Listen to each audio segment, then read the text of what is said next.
Kamusta po yung pang-dinig niyo? Well, I have a bit, na concern sa ear. Ano lang, konti lang.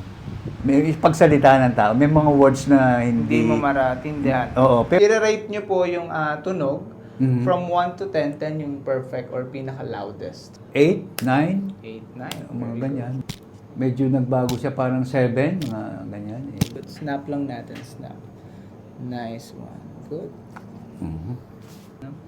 Here. Wow. Tunog ah. Exhale. 5, 4, 3, 2, and 1. Exhale. 5, 4, 3, 2, and 1. Okay. It's okay. Like, probably 8, 9. Nice. Oh. Good. Okay. So ito, may nagbago pa sa kabila. Yeah, malakas din yan. This is probably 10. 10. Oo. Very good.